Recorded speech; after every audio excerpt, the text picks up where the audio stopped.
Perkenalkan, nama saya Esa Nur Amrahmi, NIM 63020220018. Di sini saya akan mempresentasikan tentang konsep dasar dan ruang lingkup industri halal. Jangan lupa simak videonya dari awal sampai akhir ya. Jadi di sini saya akan membahas konsep dasar dan ruang lingkup industri halal. Jadi langsung saja masuk ke materi yang pertama. Yang pertama itu pengertian halal secara etimologis. Kata halal berasal dari bahasa Arab halal yang secara harfiah berarti yang diizinkan atau yang diperbolehkan dalam konteks syariah Islam, merujuk pada segala sesuatu yang diperkenankan oleh Allah Subhanahu wa taala berdasarkan Al-Qur'an dan hadis Nabi Muhammad SAW. Konsep halal tidak terbatas pada makanan dan minuman saja, tetapi mencakup seluruh aspek kehidupan muslim termasuk cara memperoleh rezeki, berinteraksi dalam bisnis dan mengkonsumsi produk atau layanan. Selanjutnya itu pengertian industri halal modern. Industri halal modern adalah ekosistem ekonomi yang mengintegrasikan prinsip-prinsip syariah dalam seluruh rantai nilai bisnis, mulai dari pengadaan bahan baku, proses produksi, distribusi, pemasaran, hingga konsumsi akhir. Industri halal ini tidak hanya melayani kebutuhan religius umat Islam, tetapi juga memberikan jaminan kualitas, kebersihan, keamanan, dan praktek bisnis yang etis. Selanjutnya kan udah tahu nih apa pengertian halal, apa pengertian industri halal dalam konteks modern. Selanjutnya itu apa sih sejarahnya? Sejarahnya industri halal secara lekapnya itu bagaimana? Selanjutnya kita masuk di sejarah perkembangan industri halal. Industri halal memiliki sejarah panjang yang dimulai dari praktik keagamaan sederhana hingga berkembang menjadi ekosistem ekonomi global bernilai triliunan dolar. Perjalanan industri halal dapat ditelusuri melalui 4 fase utama yang menunjukkan transformasi dari sistem berbasis kepercayaan komunal menuju sistem digital yang terintegrasi secara global. Yang pertama itu era awal fondasi spiritual dan praktik tradisional periode 1960. Pada era pramodern, praktik halal berkembang secara organik dalam komunitas-komunitas muslim di seluruh dunia. Sistem penjaminan halal pada masa ini sepenuhnya bergantung pada kepercayaan interpersonal dan otoritas keagamaan lokal. Ulama dan tokoh agama di setiap wilayah menjadi penjamin utama kehalalan produk, terutama dalam hal penyembelihan hewan dan pengelolaan makanan.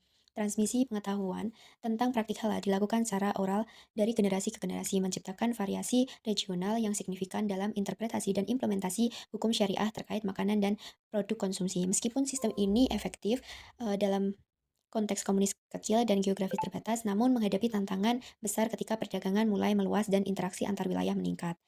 Selanjutnya itu di revolusi institusional, formalisasi dan standarisasi pada tahun 1960 sampai 1990.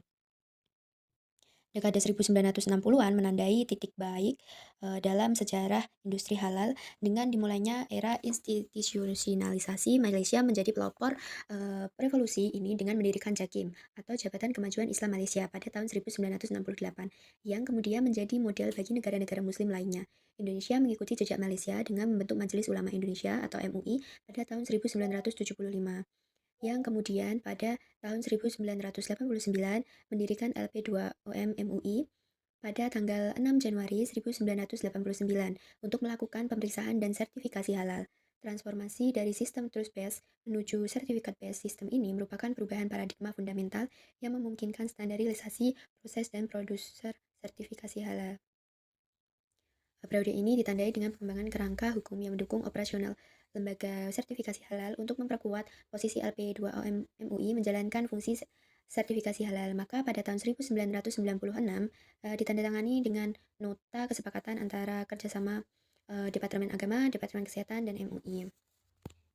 Perkembangan institusional ini tidak hanya di Asia Tenggara, tetapi juga merambah ke berbagai negara muslim lainnya, serta negara-negara dengan populasi muslim minoritas yang signifikan. Singapura mendirikan MUIS atau Majelis Ulama Islam Singapura pada tahun 1978, sementara negara-negara Timur, Tengah, dan Afrika Utara mulai mengembangkan sistem sertifikasi halal mereka sendiri. Selanjutnya di era industrialisasi dan ekspansi global di tahun 1990 sampai 2010. Dekade 1990-an hingga 2010 ini menandai transformasi industri halal dari sektor niche menjadi industri mainstream dengan nilai ekonomi yang signifikan. Periode ini ditandai dengan perubahan fundamental dalam persepsi bisnis terhadap sertifikasi halal yang berevolusi dari opsional menjadi business requirement untuk mengakses pasar tertentu. Ekspansi industri halal tidak lagi terbatas pada sektor makanan dan minuman, tetapi merambah ke berbagai sektor ekonomi termasuk kosmetik, farmasi, fashion, pariwisata, dan keuangan syariah. Sertifikasi halal memberikan jaminan pada para konsumen muslim, sebab konsep dari makanan halal yang disertifikasi adalah yang memenuhi syarat halalnya, dari bahan mentah, proses dan penyajian yang diistilahkan sebagai halal from farm to fork. Selanjutnya di era digital dan transformasi teknologi di tahun 2010 sampai dengan sekarang, dekade 2010 hingga sekarang menandai era transformasi digital dalam industri halal dengan teknologi menjadi enabler utama untuk mencapai tingkat transparansi, akuntabilitas, dan efisiensi yang sebelumnya tidak mungkin dicapai. Pada saat ini, pemanfaat digitalisasi dan tren sustainable berperan penting dalam aktivitas bisnis industri halal global yang dimana pembatasan mobilitas telah mendorong perubahan perilaku konsumen muslim global yang mengarah kepada konsumerisme etis dan pemanfaatan teknologi digital. Teknologi blockchain telah merevolusi sistem traceability dalam rantai pasok halal, memungkinkan konsumen untuk memverifikasi kehalalan produk secara real time melalui scan di barcode pada kemasan produknya. Syariah ada dua sumber hukum primer dan sumber hukum sekunder. Kita bahas yang sumber hukum primer dulu. Di Al-Quran itu sebagai sumber utama, Al-Quran memberikan pedoman dasar tentang halal dan haram di surat Al-Baqarah ayat 172, yang artinya, hai orang-orang yang beriman, makanlah di antara rezeki yang baik-baik yang kami berikan kepadamu, dan bersyukurlah kepada Allah jika benar-benar kepadanya kamu menyembah. Dan yang kedua, hadis Nabi Muhammad SAW. Hadis memberikan penjelasan praktis implementasi prinsip halal. Di hadis riwayat Bukhari Muslim, berbunyi sesungguhnya yang halal itu jelas dan yang haram itu jelas, dan di antara keduanya ada perkara yang samar-samar yang tidak diketahui oleh kebanyakan manusia.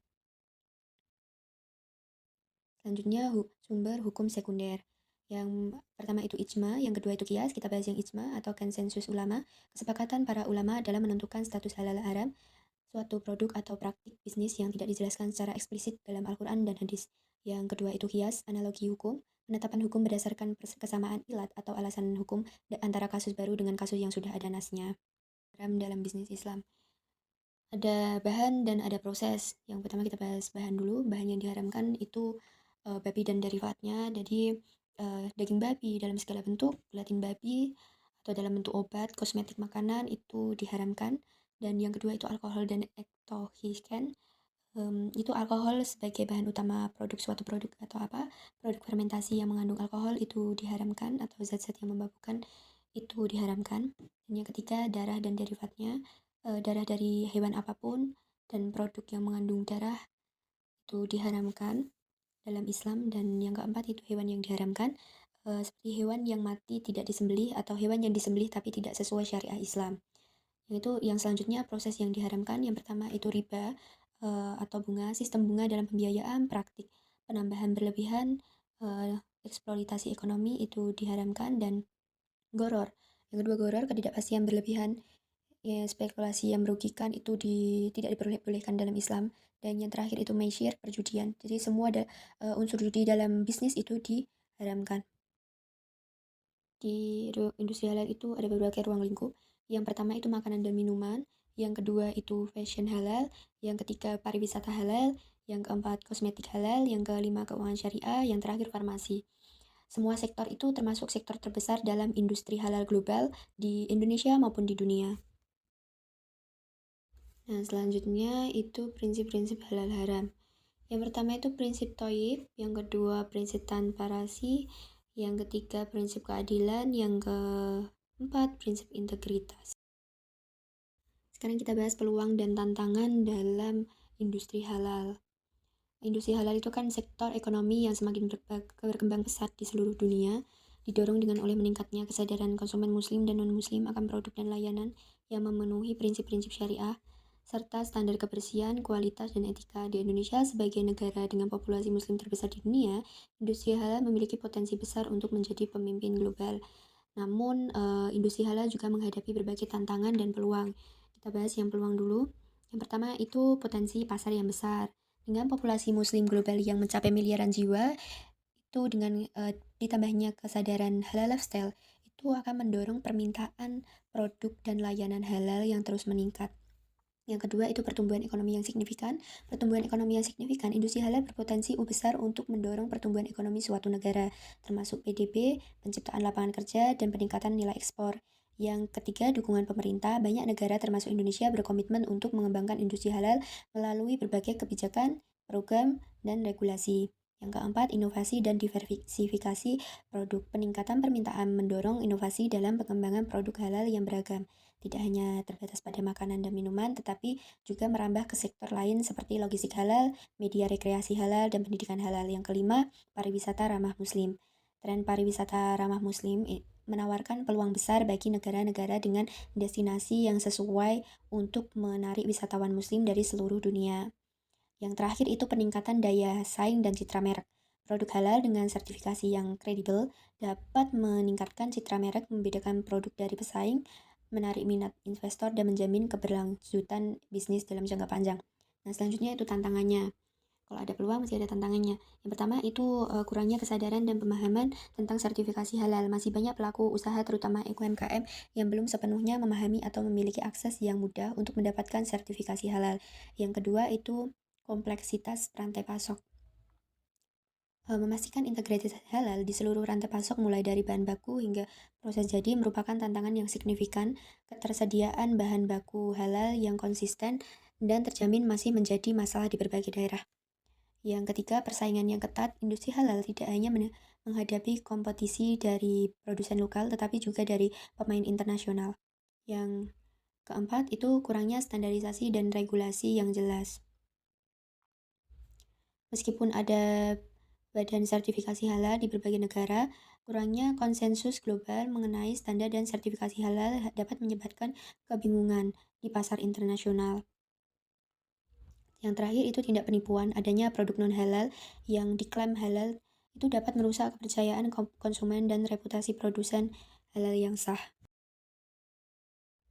Sekian materi yang dapat saya sampaikan. Semoga bermanfaat. Mohon maaf apabila ada salah kata ataupun apa. Terima kasih. Wassalamualaikum warahmatullahi wabarakatuh.